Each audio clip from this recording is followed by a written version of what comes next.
Hi, this is Coach Colette, and welcome to another episode of Financial Fridays.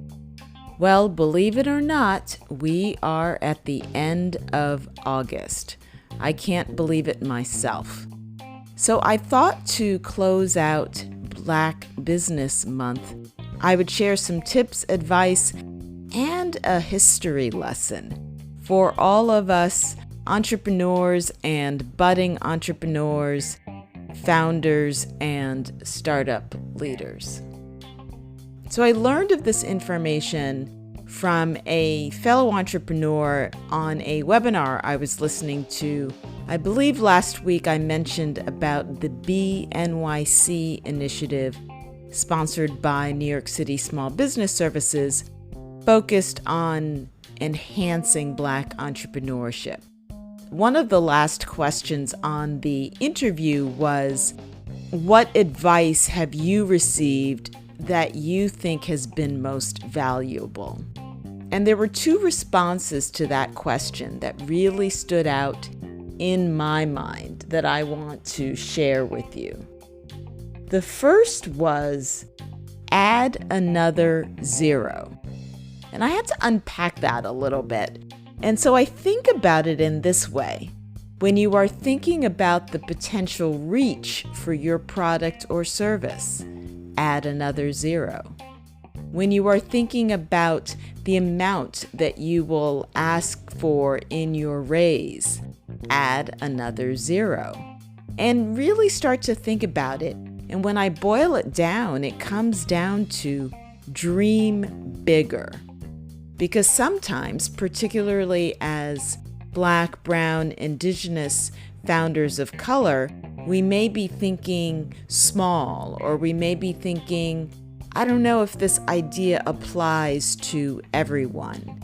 And what I've been learning is that our ability to see nuance and our ability to identify needs that are unique or particular to our communities is very impactful, it's very relevant, it's very important, and we need to pursue those visions, those ideas, those dreams, and those goals.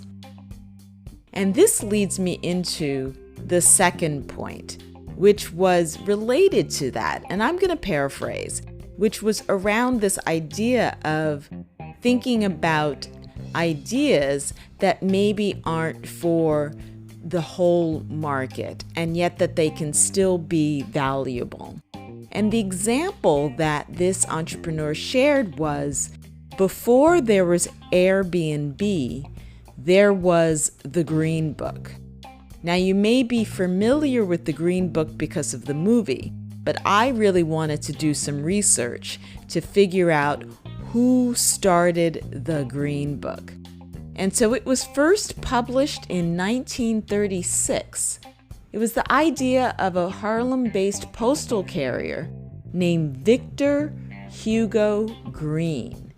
So just think about it. In 1936, when most Blacks were facing discrimination whenever they ventured outside of their neighborhoods, Victor Hugo Green thought of the idea, let's create a guide that would make it safer for Black people to be able to find places to eat, to sleep in these what they called sundown towns, places that banned Black people from traveling after dark. So his idea was inspired by books published for Jewish audiences, and he wanted to help Blacks be able to travel without fear. So his first edition only covered hotels and restaurants in the New York area. So when you think about initial geography, what's the initial target market for your idea? Then he soon expanded the scope, and this is what I love. He leveraged the knowledge of fellow postal carriers, and he also offered cash to readers who sent in useful information. Now, can we say crowdfunding? By the 1940s, the Green Book had over 1,000 establishments from across the country, and all of them were either Black-owned or verified to be non-discriminatory. And even in cities where there were no Black-friendly hotels, the Green Book often listed homes that were willing to rent rooms to Black travelers. And here's where I really just, oh my God, almost lost it. The Green Book got a sponsorship from Standard Oil so that it was available for purchase at Esso gas stations, think Exxon today, and that even though whites did not even know about the Green Book, it eventually sold up to 15,000 copies per year and was used by Black business travelers and vacationers alike. Eventually, the Green Book expanded from helping Black travelers driving across the country to an international travel guide, and later included information on airlines and cruises to places like Canada, Mexico, the Caribbean, Africa, and Europe.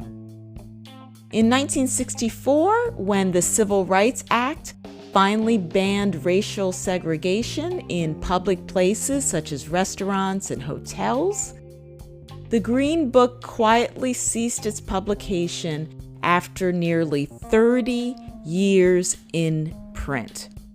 So I hope that this story inspires you like it has inspired me.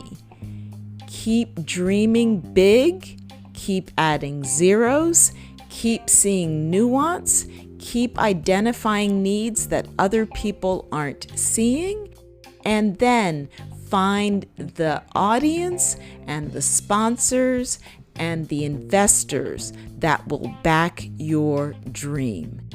That's all for me for now.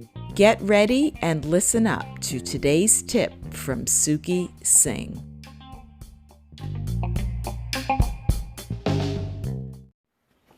Hello everyone, this is Singh, aka Investing, of the Investing Podcast with your weekly Financial Friday tip.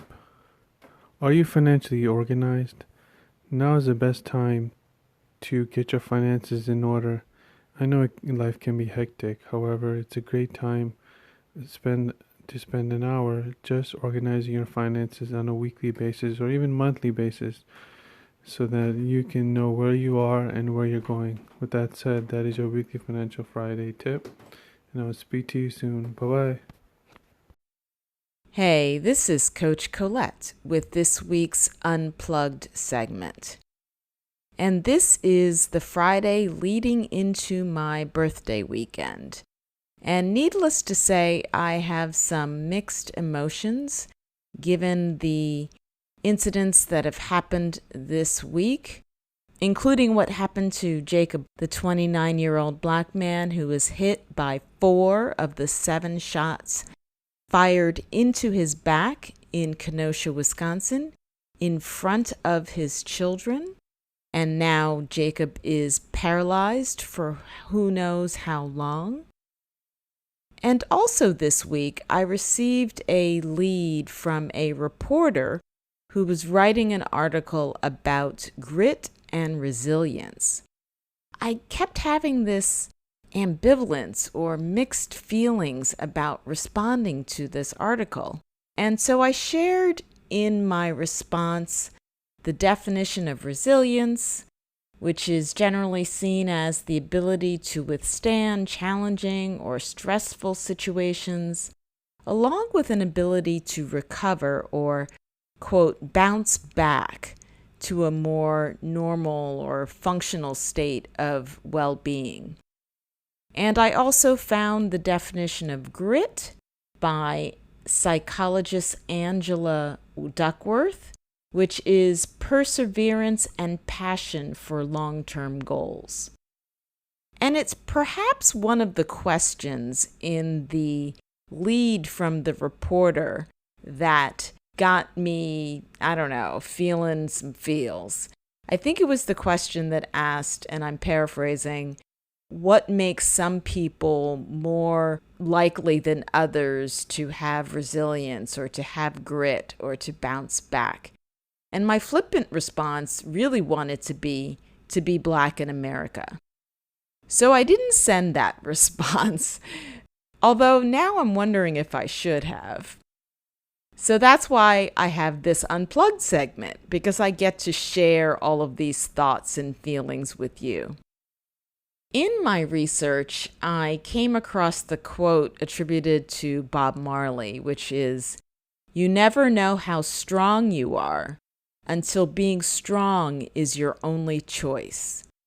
And we know that in 2020, we're all being tested now because of the pandemic, because of police brutality, because of this reckoning on racial and social justice.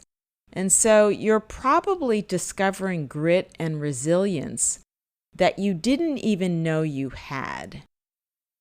As I've been leading into this birthday weekend, I've been thinking about the fact of celebrating my life and celebrating my birth and being grateful for the years that I've had on this earth, particularly being a Black woman in America. I came across or was reminded of the quote, "Joy is an act of resistance." And when I started to do more research on that quote, I realized that it came from an African American poet named Toy Dericotte. I came across this poem, and I feel like that this is a great way to inspire us, also to get us to reflect. So I'm going to share this excerpt of the poem. Why would a Black woman need a fish to love? Why did she need a flash of red living in the corner of her eye? As if she could love nothing up close, but had to step away from it, come back to drop a few seeds and let it grab onto her, as if it caught her on some hook that couldn't hurt. Why did she need a fish, a red thorn, or among the thorns that flower? What does her love have to do with 500 years of sorrow, then joy coming up like a small breath, a bubble? What does it have to do with the graveyards of the Atlantic in her mother's heart? Now, it's interesting to me as well because I used to have a fish named Stripe, and Stripe survived with me through moves, and it was a beta fighting fish. I loved Stripe. And I would talk to Stripe, and I would feed Stripe. And I'm someone who's never had a four-legged, furry pet. So Stripe was my heart. And when Stripe passed on, it made me very, very sad. And so I can relate to this companion of a fish. And even though I couldn't hold him, I couldn't touch him really, I felt the connection. And so it's interesting to think of where we find joy, from whom we can feel joy, and how is it that we activate, or in some cases, reactivate the joy that's inside of us. So I hope that despite all that's happening in our world, you can find some joy, because joy is an act of resistance. Be well, and we will talk again soon.